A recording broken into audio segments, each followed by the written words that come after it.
Olá pessoal, vamos falar sobre Hibernate, o básico. O objetivo desse slide é apresentar o Hibernate como uma ferramenta de mapeamento objeto relacional em Java, para depois vocês poderem usar em qualquer tecnologia Java, em especial JSF. Vocês precisam de alguns conceitos de banco de dados para poder entender o Hibernate. Vamos falar sobre o Hibernate, mapeamento objeto relacional e persistência. A agenda é a introdução, classes persistentes, acesso simples ao banco de dados, um exemplo de acesso simples ao banco de dados, manage beans e XHTMLs, arquivo de configuração, conteúdo de uma aplicação, conceitos e ciclo de vida, anotações, atributos transientes, método de acesso aos atributos e as interfaces do Hibernate. Bom, o Hibernate é uma ferramenta de mapeamento objeto relacional para Java. Isso é, ele transforma os dados das tabelas em um grafo de objetos, isso é, pega as tabelas que estão no banco de dados e carrega ou tenta trazer essa abstração para dentro do Java como se fosse um grafo de objetos. Ele mascara o acesso ao banco, facilitando a interface com ele. Você não usa mais SQL, você usa uma interface que ele te fornece. Aumenta a velocidade do desenvolvimento, claro, se você passar aquele período de aprendizado, ele vai aumentar bastante a velocidade do desenvolvimento em Java usando o banco de dados, mascarando o uso da SQL. E é indicado para aplicações com uma modelagem rica de objetos. Por que rica de objetos? Porque aí ele consegue fazer esse mapeamento para banco de dados relacional. O Hibernate, pessoal, ele veio antigamente como uma API para acesso ao banco de dados, fazer esse mapeamento objeto relacional. Depois de um tempo, como o pessoal viu que realmente era muito bom, eles portaram essa API, ou eles desenvolveram uma API parecida no Java, que é chamado de JPA, Java Persistence API. Então a gente tem até uma compatibilidade entre os dois, quer dizer, hoje em dia o Hibernate implementa o JPA, mas é isso que significa, essa é a diferença entre o Hibernate e o JPA. Usar um, usar o outro, na verdade eles têm a mesma filosofia, funcionam muito similarmente, então não tem muito problema a gente estar usando o Hibernate, tendo o JPA e assim por diante. A grande sacada do Hibernate é ele esconder, como eu falei agora há pouco, mascarar o uso do SQL. É ele esconder essa complexidade do SQL, do acesso ao banco de dados. Ele faz coisas de forma automática para vocês. Como assim de forma automática? Ele automaticamente gera os SQLs para você. Você nunca mais vai escrever um insert na sua vida, um update na sua vida, um delete na sua vida, tá? Ou mesmo um select. Tá? Você deixa o Hibernate gerar isso para você. Outra coisa muito legal, se você tem uma seção, a gente vai ver o que é a seção mais para frente, aberta do Hibernate, e você tem um objeto que o Hibernate está controlando, ou que o Hibernate conhece ali, que está no contexto ali de persistência, se você alterar um atributo do Hibernate, você não precisa dizer para o Hibernate, faça um update para mim. Ele automaticamente detecta que foi feita uma alteração naquele atributo e já comanda um update para você. Ele faz automaticamente isso para você. A gente vai ver isso mais para frente. É muito legal. Tá? Hibernate, vale a pena a gente aprender Hibernate, vale a pena vocês estudarem e usarem o Hibernate de verdade. O que é mapeamento objeto relacional? É a transformação de um registro do banco em objetos, ou também a transformação de objetos em registros do banco de dados. Isso acontece porque nós estamos num ambiente orientado a objetos, que é o Java, e para fazer a persistência, para salvar esses dados, eu estou usando um banco de dados relacional. Então eu tenho que transformar tudo que é relacionado à orientação a objetos em tabelas, em registros, em primary key. Veja que em orientação a objetos vocês não têm primary key, vocês não têm foreign key, esses conceitos não existem. Por quê? Porque eles existem só nos bancos de dados relacionais para poder dar unicidade de cada registro, para poder fazer integridade referencial de uma tabela para outra e assim por diante. Em geral, a gente pensa que cada tabela corresponde a uma classe, e cada registro de uma tabela corresponde a um objeto. Esse aqui é o ponto de partida, esse aqui é o início. Mas não necessariamente uma tabela vai ser uma classe, não necessariamente um registro de uma tabela vai ser um objeto. Mas em geral é assim que a gente pensa, é assim que a gente começa a fazer o mapeamento objeto relacional e depois vai refinando conforme a necessidade. Quais são os problemas que podem ocorrer quando você faz esse tipo de mapeamento? Herança, polimorfismo, coleção de outros objetos, são coisas que são facilmente representadas na orientação a objetos, mas que na representação relacional do banco de dados são difíceis. Por exemplo, imagine que eu tenha 3 objetos na minha memória do Java lá, objetos do tipo veículo, da classe veículo, que possuem modelo, cor e ano. Então, eles são representados dessa forma aqui. Então, eu tenho um objeto Gol Preto 2002, eu tenho o objeto Uno Branco 2005, eu tenho o objeto Palio Vermelho 2006. E esses objetos que estão em memória, que são objetos que vêm de classes, que têm atributos, que têm visibilidade desses atributos, precisam ser mapeados para uma tabela com registros, com campos, com primary key, com foreign keys e assim por diante. Esse é o mapeamento objeto relacional. Para você usar o Hibernate é necessário banco de dados com as tabelas criadas, um arquivinho de configuração que é o Hibernate CFG XML, né, que contém a referência para todas as classes persistentes, o Hibernate Session Factory, que é uma classe utilitária que você vai usar para pegar uma seção do Hibernate, e as suas classes persistentes, isso é, aquelas classes que estão mapeadas para o banco de dados. Para você criar um projeto usando o Hibernate no NetBeans, então você cria um projeto e adiciona o framework Hibernate. O NetBeans já deve vir com um framework Hibernate pré-instalado. Aí você cria a classe Hibernate útil.java. Depois você cria a classe persistente, que é a classe que vai ser salva no banco de dados. Você cria o arquivo de configuração com acesso ao banco e uma classe de teste, que seria seu programa principal para fazer a chamada do Hibernate, né, dessa persistência propriamente dita. Exercício. Primeiro, vamos criar o projeto. Então, lá no NetBeans, aqui eu estou com o NetBeans 8.02, mas nas outras versões é mais ou menos a mesma coisa. Então, você cria um novo projeto, escolhe a aplicação Java ou Java Web, dependendo do que você quiser, mas o Hibernate vai funcionar em qualquer tecnologia Java. Aqui eu estou criando o meu projeto, finalizo. Aí, para adicionar as bibliotecas do NetBeans, dentro de bibliotecas, de novo, se for um projeto Java Web, vai funcionar do mesmo jeito. Então, botão direito, adicionar biblioteca. Aí você escolhe as duas bibliotecas do Hibernate. O Hibernate, no meu caso aqui, era 43x e o Hibernate 43x JPA. Tá? Então, são as duas que você tem que criar. Essa Model G não. Adicione essas bibliotecas. Aí depois, para criar o Hibernate útil.java. O NetBeans ele já vem com um assistente para a criação dessa classe de configuração. Então, você vai dar um botão direito, novo outro. Procura Hibernate, procura Hibernate útil.java. Aí você vai dar o nome da classe, mantenha Hibernate útil, coloca num pacote bonitinho, dá um finalizar. E a classe vai ser criada. Para criar uma classe persistente, você vai clicar com o botão direito Nova Classe, é uma classe normal, uma classe persistente é uma classe normal. Então eu vou criar, por exemplo, a classe Pessoa, vou colocar ela num pacote Model. Está aqui a minha classe Pessoa. E aí eu vou adicionar dentro da classe Pessoa um ID e um nome. Tá? Eu coloquei aqui private long ID, private string nome. Você precisa fazer os setters e getters dessa classe, desses atributos da classe. E vamos anotá-lo da seguinte forma. Antes do public class Pessoa, @entity, @table, name igual tb_test, que esse aqui vai ser o nome da tabelinha. @sequence generator, name sequência, sequence name, sec id. Esse aqui é para a gente fazer uma sequência, uma sequence lá no nosso banco de dados. Como nós vamos usar aqui o banco de dados Postgres, eu preciso de uma sequence para fazer o meu auto-incremento dentro do Postgres. Se eu estivesse fazendo com o MySQL, eu não precisaria desse cara aqui. Então, esse sec_id é o nome da sequência no banco de dados, e esse name sequência é o nome interno dessa sequência que está aqui. Mais para frente a gente vai ver de novo isso.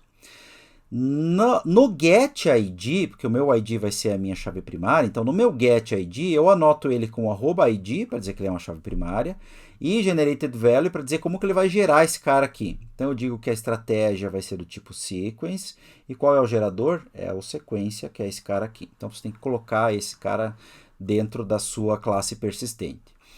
As importações, muito cuidado com elas, tem que ser de javax.persistence. Olha aqui, ó, javax.persistence, javax.persistence. Tem que ser de javax.persistence, tá? Cuidado que vão aparecer outros pacotes para você incluir. Aí você vai ter a sua classe bonitinha aqui, vai estar quase tudo pronto. Vamos criar o nosso arquivo de configuração, que vai fazer a ligação do nosso projeto com o banco de dados. Então, botão direito, novo outro, Hibernate, assistente de configuração no Hibernate. Aí mantenha o nome hibernate.cfg, não mexa, que ele já vai adicionar a extensão .xml para você. Dá um próximo. Aí aqui vai aparecer uma combo para você selecionar uma conexão com o banco que já existe ou para você criar uma nova. Então clica nessa combo. Vai aparecer uma tela parecida com essa para você escolher o driver. Então escolha o driver PostgreSQL. Próximo. Aí coloca o host, a porta, o banco de dados, o usuário, a senha, coloca lembrar senha. E aqui nesse caso, sempre aperte testar conexão. Tá? Ele vai te dar a URL aqui bonitinho, mas aperta testar conexão. Se ela tiver ok, vai aparecer conexão bem sucedida. Então pronto, essa sua conexão está ok, você pode dar um próximo. Escolha aqui o esquema public. Vai aparecer o nome da conexão, finalizar. E aqui, não se esqueça de escolher, de ter certeza que está escolhida a conexão com o banco de dados.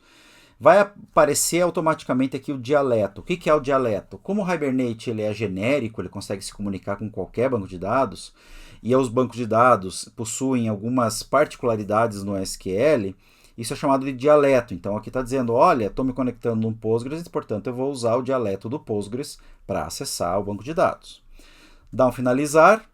O seu arquivo de configuração vai aparecer mais ou menos nesse formato. Se você quiser ver o código fonte, o XML, é só apertar código fonte aqui que ele vai aparecer para você.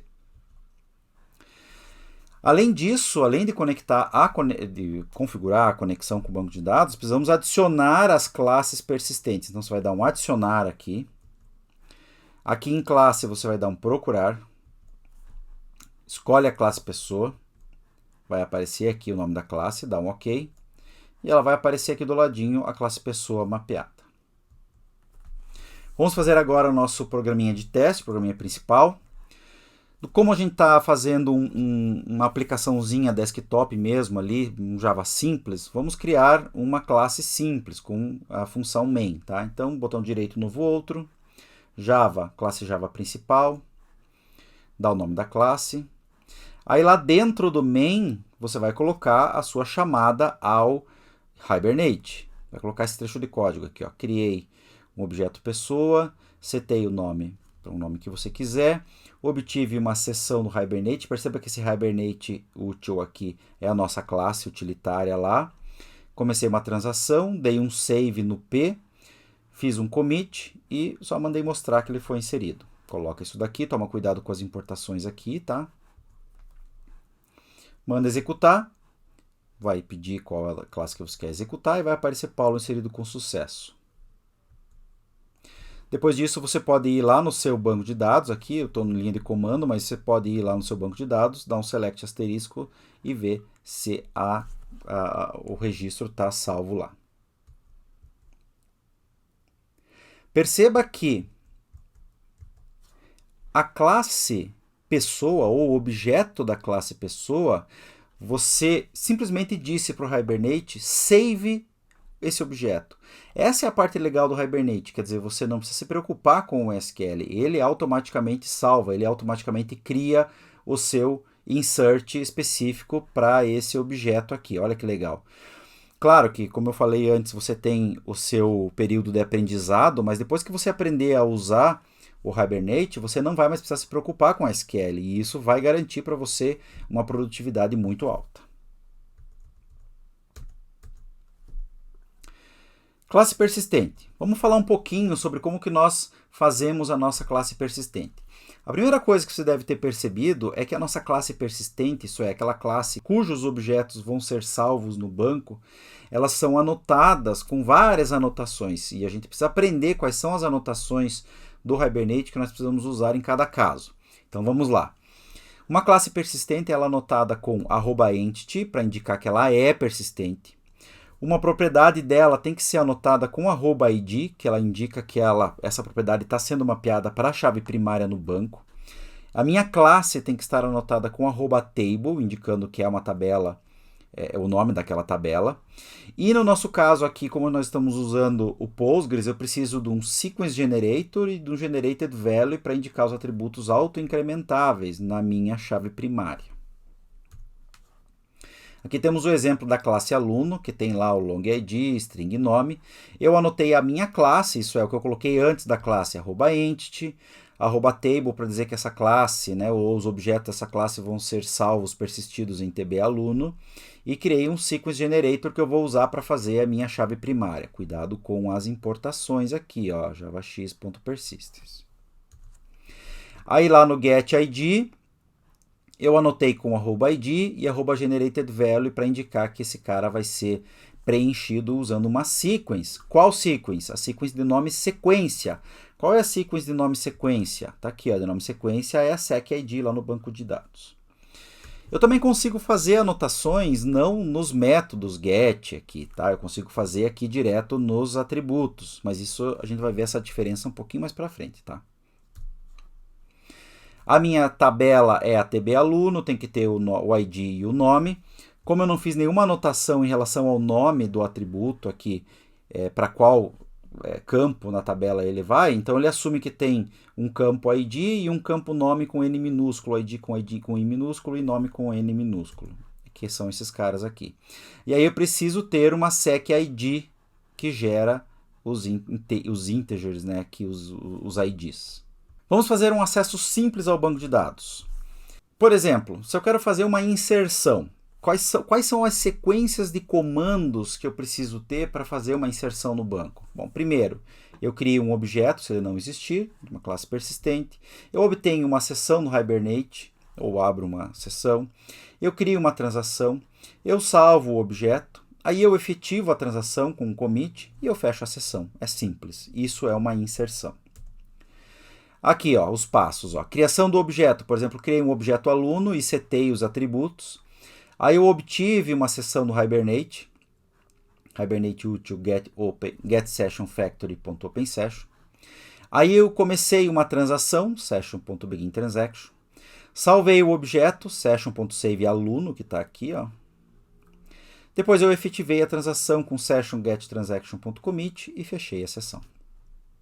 Se você quiser fazer uma consulta, na consulta você obtém a seção do Hibernate, da mesma forma que antes. Cria uma transação. Sim, mesmo sendo uma consulta, nós vamos criar uma transação. Consulta a base via HQL ou critéria, que são duas formas de fazer consultas. A gente vai ver isso mais para frente, tem um vídeo só sobre HQL e critéria. Aí eu efetivo a transação, faço o commit e fecho a sessão. Aqui tem um exemplo, ó. Obtenho a seção corrente do Hibernate, inicio uma transação, session.beginTransaction, efetuo uma consulta, aqui eu estou fazendo uma consulta com o HQL. O que é o HQL? Só para adiantar um pouquinho. HQL é uma linguagem parecida com SQL, isso é, que segue os mesmos princípios do SQL, só que ao invés de você fazer consultas em cima de tabelas, você faz consultas em cima de classes, de objetos. Tá? Ao invés de retornar registros, retorna objetos. É muito legal, porque ao invés de você usar tabela, você usa as próprias classes que você tem definidas dentro do seu projeto. Então aqui nesse caso, session.createQuery from aluno, podia ter um select aqui, select from aluno, mas não precisa, tá? From aluno significa retornar todos os alunos e todos os campos de aluno, então isso cria um objeto do tipo query. Aí eu faço select.list e ele retorna para mim preenchido uma lista de objetos do tipo aluno, preenchido já. Então aquele laço que vocês tinham que fazer em JDBC, de ficar verificando rs.next, aí obtém todos os dados com getString, getInt, e aí preencher o objeto, adicionar numa lista, isso tudo o Hibernate faz automaticamente para você. Aqui eu comito a transação e fecho a sessão. Vocês vão ver JSF um pouquinho mais para frente. Mas aqui eu vou fazer uma ligação entre o Hibernate com os ManageBeans e os XHTMLs, que são os elementos do JSF. Se você não viu o JSF ainda, pode pular esse pedacinho e volta depois. Então aqui nós temos um exemplo de um ManageBean. Primeiro, só para contextualizar então, né, voltando um pouquinho aqui, e para quem não viu, só para contextualizar, o JSF é formado principalmente por dois elementos, o XHTML, que é o HTML da tela, e o ManageBean, que é uma classe Java que está ligada com a tela. Então é bem legal o JSF, que quando você, por exemplo, dá um OK num formulário, num XHTML, como esse formulário ele vai estar ligado a um ManageBean, que é uma classe Java, ele automaticamente preenche os atributos para você. Tá? Então funciona bem legal. Tá? Mas depois deem uma olhadinha nos, se vocês não viram ainda, obviamente, dê uma olhadinha nos slides de JSF.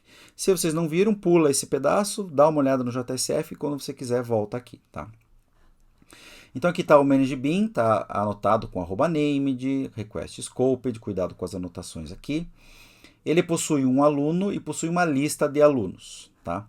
Esse post construct é uma anotação indicando que esse init vai ser executado sempre que um objeto desse ManageBean for criado. Tá? A gente não usa o construtor e eu explico isso lá nos slides de JSF. Então, por exemplo, como que eu faço para salvar um objeto? Bom, é só eu criar um método salvar, que cria uma sessão, né, obtém uma sessão no Hibernate, começa uma transação, dá um save, faz o commit da transação, e aqui ele pode começar uma outra transação para obter todos os alunos e preencher a lista de alunos aqui, ó, tá? Para tornar disponível isso para a tela, para o XHTML que vai preencher essa lista de alunos. Comita, fecha, e esse return listar indica que esse método salvar vai redirecionar automaticamente para o listar.xhtml. O método listar, que não tem nada a ver com esse return listar aqui, tá? O método listar, ele vai listar todos os alunos. Então, o que ele faz? Ele obtém uma sessão no Hibernate, abre a transação, executa uma query para retornar todos os alunos, preenche a lista de alunos para tornar disponível para as telas, fecha, comita a transação, fecha a sessão e retorna a listar. Esse return listar indica que esse método vai automaticamente redirecionar, automaticamente ele vai fazer um forward para listar.xhtml. E aí o index.xhtml, que seria um formulário onde eu coloco o aluno, olha aqui, ó, ele preenche o aluno mb.aluno.nome, significa que ele vai preencher automaticamente dentro da propriedade nome de aluno. E se eu apertar o botão salvar, ele vai executar o método salvar. Se eu apertar o botão listar, ele vai automaticamente executar o método listar. Isso aqui é assim mesmo, tá, pessoal? Se você não viu o JSF, dá uma olhadinha que você vai curtir como é que ele funciona. Aqui tem o listar.xhtml, onde eu estou criando um data table em cima de listar alunos. E ele vai mostrar para mim aqui, ó, o ID e o nome. E o resto são configurações do XHTML que vão funcionar bem. Pessoal, não confundam o JSF, quer dizer, esse XHTML e o ManageBeans, com o JSP e Servlets que nós vimos lá em desenvolvimento web 2, tá? Não confunda essas duas coisas. Então, se você não conseguiu fazer esse discernimento, primeiro assista então os slides lá de JSF e depois volta aqui para fazer essa complementação. Vamos falar um pouquinho mais sobre o arquivo de configuração do Hibernate. O arquivo de configuração que nós fizemos antes naquele projeto, a gente fez usando o Wizard, né, um assistente lá de criação. Mas ele é um XML que tem mais ou menos essa cara aqui. Perceba que ele tem algumas propriedades que ficam dentro desse Session Factor. Essas propriedades indicam como que eu conecto com o banco de dados. Por exemplo, essa propriedade Hibernate Connection Driver Class indica qual é o driver do banco. Hibernate Connection URL, qual é o URL do banco. Hibernate Connection Username, o usuário, password, a senha e assim por diante, tá? Várias configurações. Aqui tem uma legal, que é essa aqui, ó, hibernate.showSQL_true. Significa que todas as queries que o Hibernate executar para você vão aparecer no console, no log ali do seu, por exemplo, se estiver rodando dentro do NetBeans, tá? Então é importante você ter isso daqui para você dar uma olhada nas queries que ele gera. E aqui eu tenho o mapeamento das classes. Não adianta mapear só o pacote, tá, pessoal? Tem que mapear classe a classe. Esse é o Hibernate CFG XML.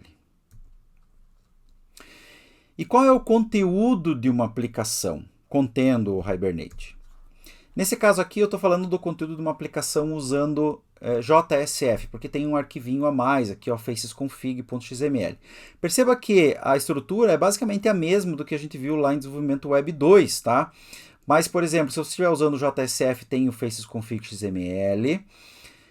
E dentro de classes, onde você tem os seus arquivos .class e tal, lá dentro é que está o Hibernate CFG XML. Tá? Você não troque ele de lugar, não coloque ele em lugar nenhum, não apague, não mude, ele tem que ficar dentro de classes. Tá? Você vai encontrar ele lá dentro do NetBeans também.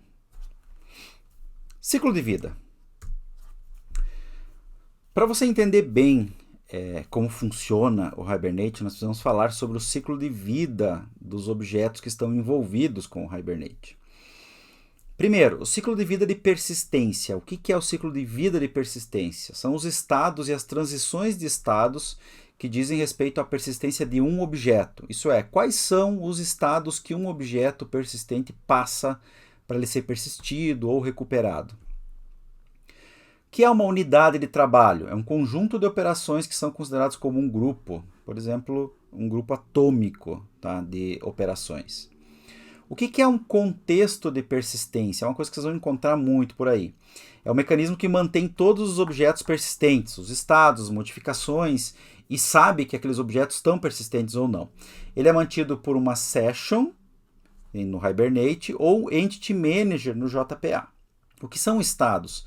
São as situações em que um objeto pode estar, né, as situações que um objeto pode assumir no ciclo de vida de persistência. Nós temos basicamente 4, que é o transiente, persistente, removido e desligado. O estado transiente, um objeto é transiente quando ele é instanciado usando o new, ele não é persistido imediatamente. Então ele existe, ele é transiente, o Hibernate não conhece esse objeto, então por isso que o nome dele é transiente. Persistente são objetos que possuem um correspondente na base e já estão persistidos, e aí no caso o Hibernate conhece esses objetos, eu tenho que dizer para o Hibernate, olha, esse cara é um cara persistente, o Hibernate precisa conhecer esses objetos. Removidos são objetos marcados para remoção ao final do processo corrente. Quando eu digo que um objeto está removido, ou quando eu peço para remover um objeto, quando termina aquela sessão, o Hibernate vai lá e remove o objeto da base. Então, por isso que ele está marcado como removido. E desligado são objetos que são persistidos, estão persistidos, mas que estão fora do contexto de persistência. Isso é, o objeto existe na base, mas o Hibernate não conhece ele. Então, ele é um objeto desligado. Por exemplo, objetos que ainda existem depois que uma sessão foi fechada. Não há garantia de sincronismo. Quer dizer, se você mexer alguma coisa nesse objeto, o Hibernate não vai fazer nenhum tipo de alteração lá no banco de dados.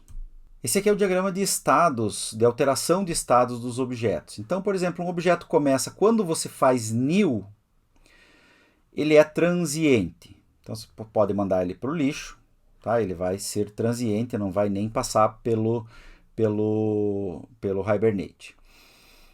Os métodos que estão aqui normais, assim, sem itálico, são métodos do Hibernate. Os métodos que estão em itálico são métodos do JPA. Então, quando você faz new, o objeto é transiente, ele pode ser removido. Se você pegar esse objeto e executar algum desses métodos aqui, ele se torna persistente. O que significa persistente? Significa que ele está na base e o Hibernate tem consciência dele. Se você executar algum desses métodos aqui, delete, remove, ele passa a ser removido e depois ele vai para o lixo, ok? Se ele está no estado persistente e você executar um desses métodos aqui, ele acaba ficando desligado. O que significa desligado? Desligado significa que o objeto existe na memória, ele está na base de dados, mas o Hibernate não está gerenciando esse objeto. Tá? Eu já vou explicar o que significa gerenciando esse objeto quando eu falar sobre as operações de atualização de um objeto. Tá? Ele não está gerenciando, significa que se eu mexer nesse objeto, essa alteração não vai acontecer.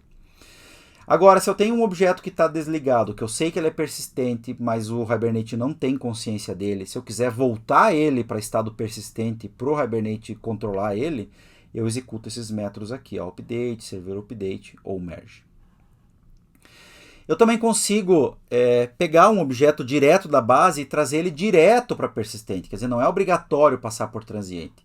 Por exemplo, se eu vou na base e carrego um elemento com um ID, eu sei, o Hibernate já vai saber que aquele cara é persistente, já vai ter essa essa informação. Então, esses são os métodos que fazem isso. Por exemplo, o método get e load, que a gente vai ver mais para frente. Eu passo um ID, digo de qual classe que eu quero que seja feita a busca, digo o ID e ele busca para mim e já retorna um objeto persistente que o Hibernate comanda, que o Hibernate consegue gerenciar tranquilamente. Então, esse é o ciclo de vida de um objeto no Hibernate. É importante vocês terem esse conhecimento, essa noção. Com esses conceitos de ciclo de vida, dos estados, o que é persistente, o que é transiente, o que é desligado, o que é removido, e agora com as anotações a gente vai conseguir montar uma basezinha para vocês conseguirem entender como é que funciona o Hibernate mesmo, tá? Então vamos a algumas anotações importantes e básicas do Hibernate.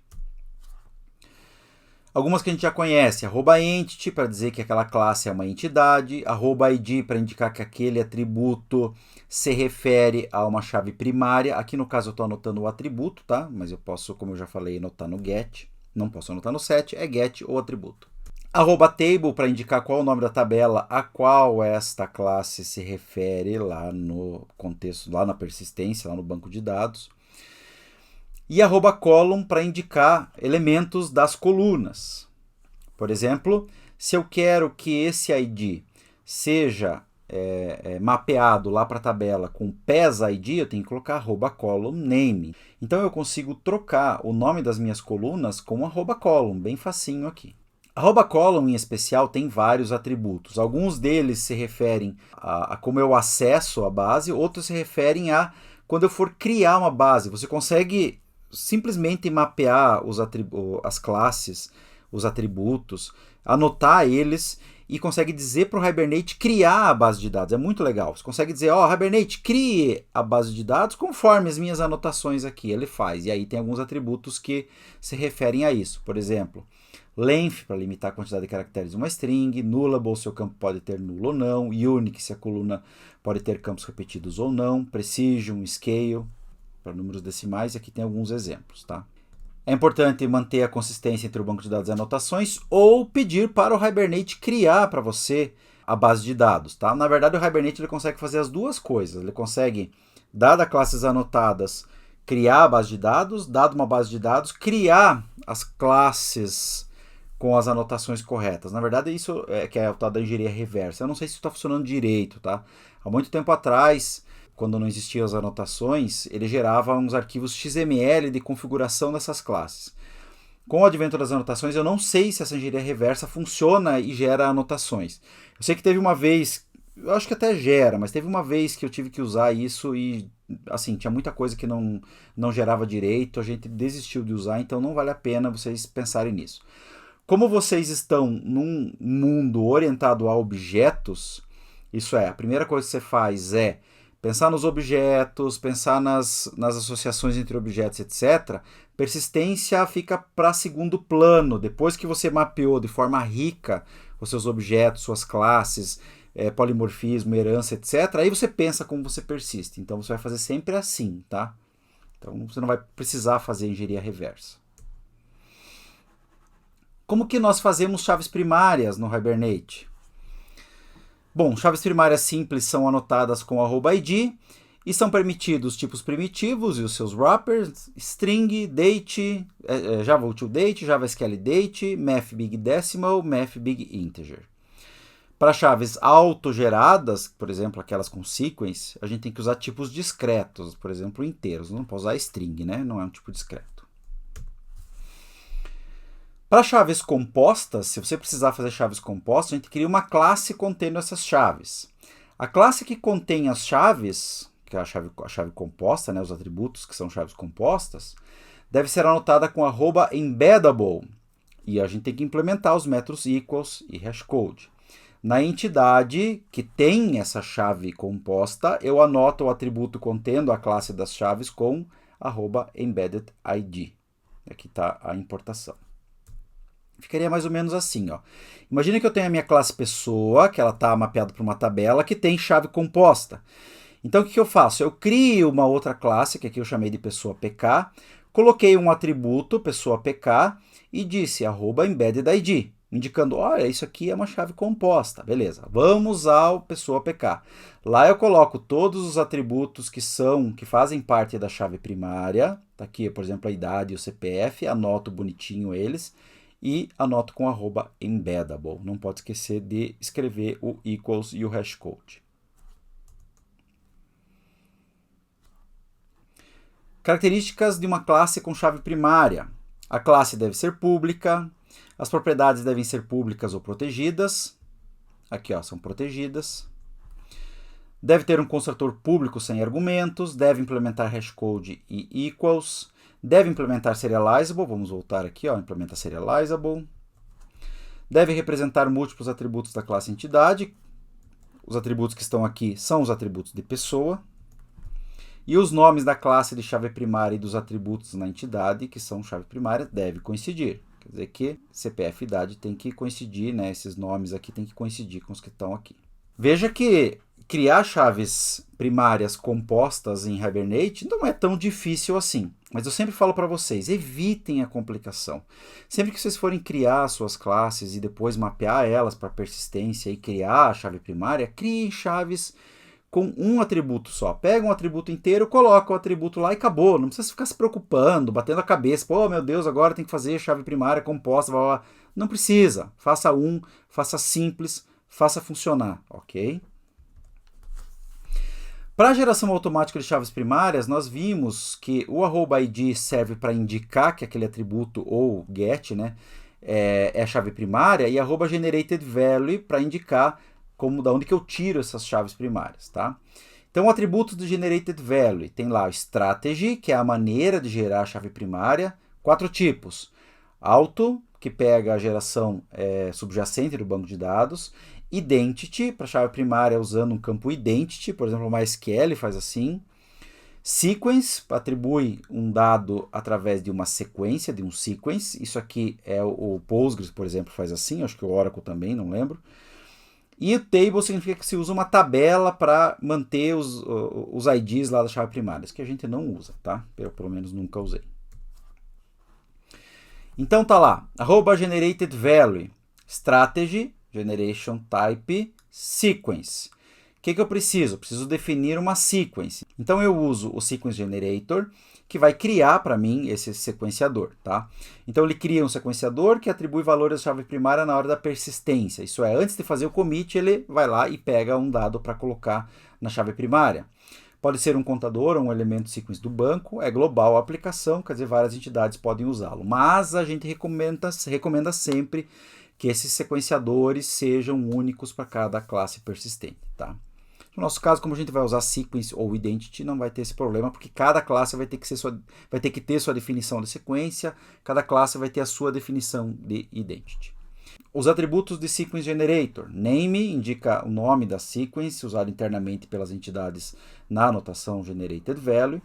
Initial value, location size, que vocês não vão precisar mexer por enquanto. E sequence name é o nome do elemento sequence no banco de dados. Então vamos lá. Aqui eu tenho uma classe pessoa e eu tenho definido um sequence generator. Perceba que esse sequence generator aqui ele não é um sequence generator do banco de dados. Ele tem um valor inicial em um location size de 100. Ele vai ser setado aqui de 100 em 100. No Hibernate vai automaticamente pegar esse cara. E lá no ID eu estou dizendo, ó, esse ID vai ser gerado, ó, generated value, por uma sequence que é essa sec aqui. Tá? Então isso aqui não é uma sequence do banco de dados. Aqui eu tenho uma sequence do banco de dados. Então essa mesma classe pessoa, eu declaro que o meu banco de dados tem um sequence generator, que internamente eu chamei de sec, e que no banco de dados é sequence name sec pessoa. Aí eu digo que esse ID aqui vai usar como sequenciador esse sec, quer dizer que é aquela sequence do banco de dados. É um pouquinho chatinho, mas funciona. Se você estiver usando uma SQL, você não vai precisar desse sequence generator, basta você colocar generated value strategy igual generated_identity e acabou, porque ele vai usar identity, que é o jeito que o MySQL usa para usar campos autoincrementados. Manipulação de datas. Datas eu posso usar Java Util Date, Java Util Calendar, são mapeados automaticamente para os tipos data-hora dos bancos. Então, por default, ele guarda data e hora. Para mudar, quer dizer, se eu quero gravar só data ou só hora, os dois eu posso usar @temporal. @temporal muda esse comportamento da data na hora que o Hibernate vai fazer a persistência e buscar. Então, @temporal, temporal type date armazena apenas a data, temporal type time armazena apenas o horário e o timestamp, que é o default, armazena data e hora. Por exemplo, se eu tenho um nascimento, que seria a minha data de nascimento, basta eu anotar com @temporal, temporaltype.date. Esse date vai armazenar somente a data, sem horário. Large Objects, eu consigo armazenar Large Objects se for necessário também. Os campos grandes, aqui os lobs, são anotados com @lob. São permitidos string, vetor de bytes com B minúsculo, vetor de bytes com B maiúsculo, que é o wrapper, vetor de char com C minúsculo e vetor de caráter com C maiúsculo. Basta eu anotar com @lob, ele já sabe que ele vai para um campo grande lá no banco de dados. Atributos transientes. Os atributos transientes são aqueles que não são mapeados para base de dados. Isso eu não quero mapear aquele cara. Como que eu faço isso? Ou eu anoto meu atributo com @transient, ou eu marco ele com o modificador transient do Java. Aqui no caso, eu anotei com @transient o idade. Por quê? Porque, por exemplo, suponha que eu tenha no banco de dados a data de nascimento do cara, mas aí para facilitar, para não precisar ficar calculando a idade dele toda hora, eu já armazeno a idade dele aqui na pessoa. Só que essa idade não existe no banco. Não tem como eu salvar, é um campo calculado. Eu não quero salvar, eu não quero que o Hibernate se preocupe com esse cara. Então eu anoto ele com @transient e ele resolve isso para mim de um jeito bem simples. Métodos de acesso aos atributos. Aqui vem aquela diferença que eu falei para vocês de eu colocar as anotações no atributo ou eu colocar nos métodos get. O Hibernate e também o JPA fornece dois tipos de acesso aos atributos de uma entidade. Field Access, quando as anotações são colocadas nos atributos. O Hibernate acessa os dados diretamente via reflexão, via reflection, e não usa os métodos setters e getters, eles são ignorados pelo Hibernate. Já o Property Access, quando você coloca as anotações nos gets, o Hibernate usa os setters e getters para acessar os dados e devem estar obrigatoriamente implementados. Então tem que tomar cuidado com essas regrinhas de o que você tem que implementar ou não. Como nós sempre seguimos a regra de todo atributo ter o seu set get, então vocês não devem ter esse problema, porque vocês nunca vão esquecer disso. O Hibernate determina o tipo de acesso pelo @id. Se ele estiver no atributo, será Field Access. Se ele estiver num get, será Property Access. E a gente tem que manter o mesmo tipo de acesso na classe toda. Quer dizer, se eu estiver fazendo Field Access nos atributos, todas as anotações ficam nos atributos. Não misture, porque isso pode gerar inconsistência e aí pode dar problema e você nem sabe por que está dando problema. Então sempre, ou tudo é Field Access ou tudo é Property Access. Qual dos dois? Tanto faz. Quais são as interfaces do Hibernate? Qualquer tipo de acesso ao banco de dados pode ser feito com o Hibernate através de algumas interfaces. Então, por exemplo, se eu quero fazer CRUD, para fazer inserções, atualizações, remoções e consultas, eu tenho uma interface que faz isso para mim. Se eu quero executar queries, consultas via HQL ou critério, eu tenho uma interface que resolve isso para mim. Controle de transações para fazer commit e rollback, também tenho uma interface que resolve isso para mim. E gerenciamento de contexto e persistência, por exemplo, o estado dos objetos, também tem. Por exemplo, Session. A Session é a interface principal do Hibernate, que mantém o contexto de persistência e faz uma coisa muito legal, que é chamada de Automatic Dirty Checking. O que significa isso? Só atualiza objetos alterados. Como assim? Se você tem um objeto persistido, ou no estado persistente, que o Hibernate sabe que aquele objeto é persistente, se você mexer num atributo dele, no valor de um atributo dele, o Hibernate automaticamente detecta que houve uma alteração e ele faz o update para você. Quer dizer, você não precisa fazer o update. Você não manda o Hibernate fazer o update. Ele automaticamente faz isso para você. E isso que significa o Automatic Dirty Checking. Ele verifica se houve uma alteração. Houve alteração? Ele faz o update na base automaticamente para você. Não houve alteração? Não precisa fazer nada na base. Ok? Outra coisa que o Session faz para você é manter um cache. Ele consegue manter cache com os objetos persistentes. Por exemplo, tem uma lista lá que está no banco de dados que você consulta toda hora. Ao invés de você fazer o Hibernate ir no banco toda vez buscar essa lista para você, você pode manter ela em cache. A gente não vai entrar nisso, mas dá para você manter ela no cache. A interface Query, que é usada para efetuar consultas HQL. A interface Critéria, que efetua consultas programaticamente. Então, se HQL é um SQL voltado para orientação a objetos, Critéria é como se você programasse as suas consultas. É bem legal também, tem um vídeo sobre isso. E Transaction é a interface que controla as transações do Hibernate. Para iniciar uma unidade de trabalho, nós usamos o Session Factory. Então, a gente pega um Session Factory.OpenSession, que retorna o objeto tipo Session. E quando eu pego esse Session.BeginTransaction, ele retorna para mim um Transaction que eu posso efetuar operações ali dentro. Uma aplicação pode ter várias fábricas, isso é, vários Session Factory. Você acessa vários bancos de dados. Lembram-se que nós fizemos uma configuração lá no Hibernate CFG XML?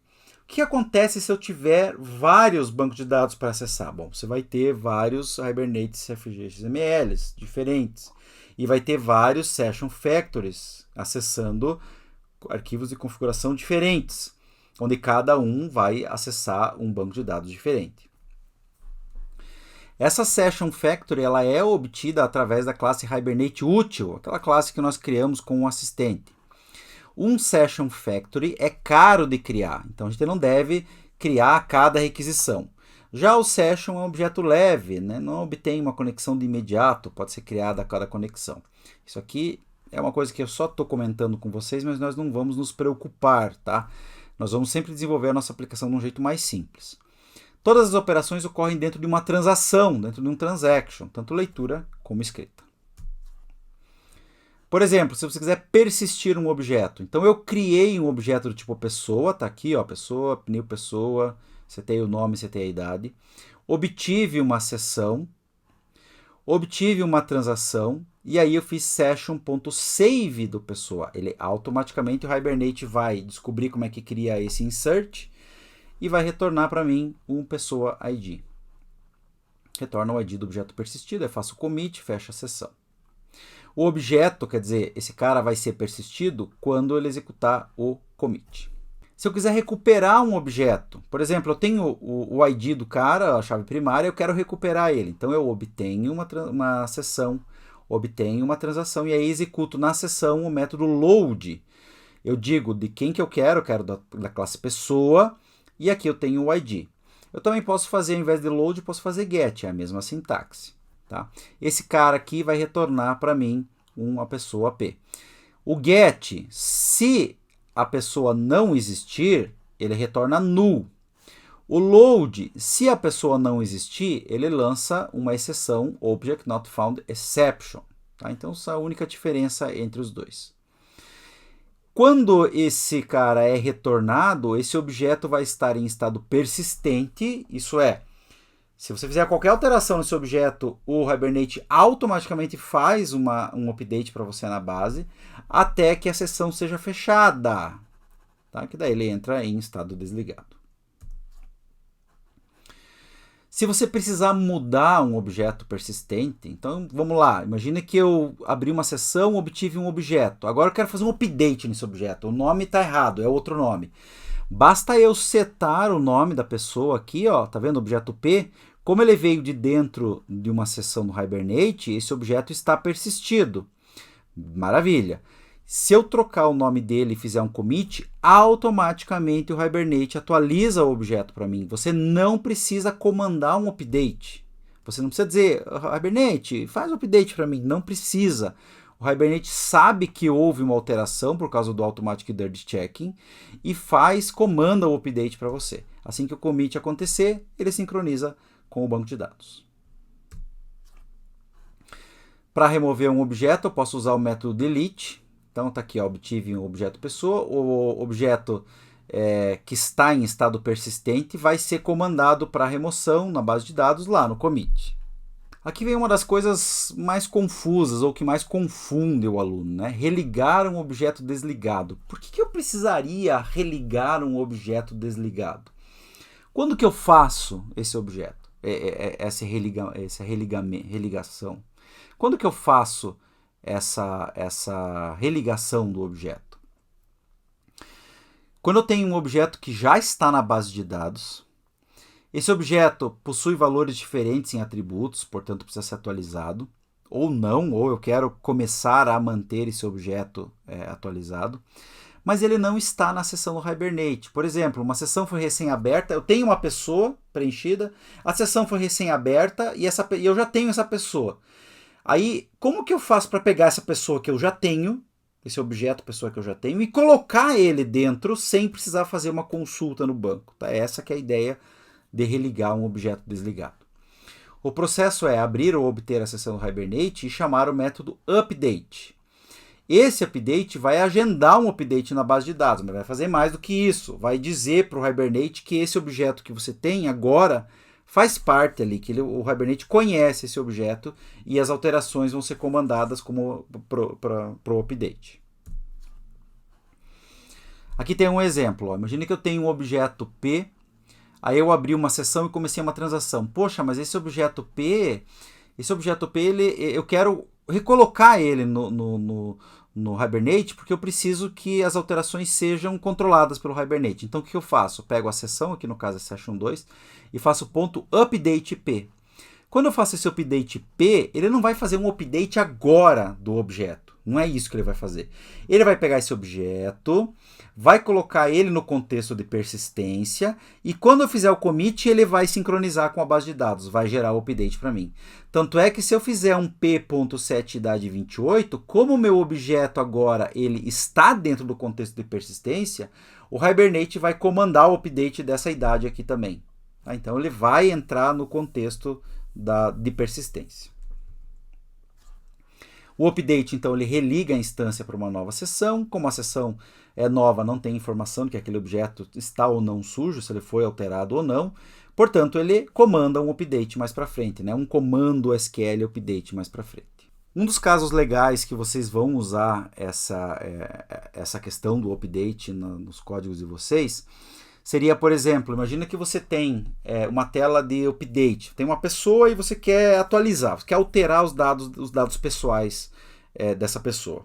Como que você faria? Você faz uma requisição, pede pelo ID, então retorna aquele objeto pessoa, daí você preenche uma tela. E você foi lá e fechou a tua conexão com o Hibernate.